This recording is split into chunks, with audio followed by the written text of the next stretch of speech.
বৃহস্পতিবার সন্ধ্যার পর আকস্মিক মা বাবার কবরের পাশে প্রধানমন্ত্রী তারেক রহমান। প্রধানমন্ত্রী হিসেবে কোনো আগাম প্রস্তুতি ও নিরাপত্তার তোয়াক্কা না করে শেরেবাংলা নগরে জিয়া উদ্যানে ছুটে আসেন তারেক রহমান। এখানেই চিরনিদ্রায় শায়িত বাবা শহীদ রাষ্ট্রপতি জিয়াউর রহমান ও মমতাময়ী মা সাবেক 3 বারের প্রধানমন্ত্রী মরহুমা খালেদা জিয়া। তারেক রহমান বাবা মায়ের কবরের পাশে দাঁড়িয়ে দোয়া পড়েন এবং মোনাজাত করেন।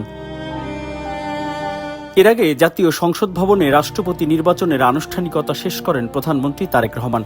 রাজনৈতিক জীবনের বড় সফলতায় বাবা মাকে যে খুব বেশি মিস করছেন তা হয়তো বলার অপেক্ষা রাখে না। বিশেষ করে মরহুমা বেগম খালেদা জিয়া পাশে না থাকার আক্ষেপ তো দেশবাসীর মনেই রয়েছে। অনেককেই বলতে শোনা গেছে, যদি আর অল্প কয়েকটি দিন আল্লাহ বাঁচিয়ে রাখতেন। কিন্তু সন্তানকে প্রধানমন্ত্রীর আসনে বসা দেখে যেতে পারলেন না আজীবন সংগ্রামী মা Begum Khaleda Zia.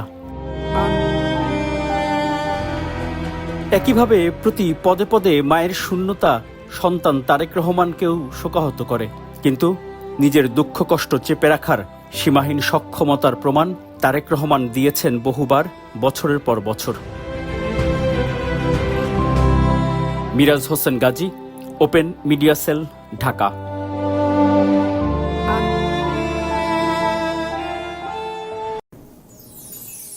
Open media sell.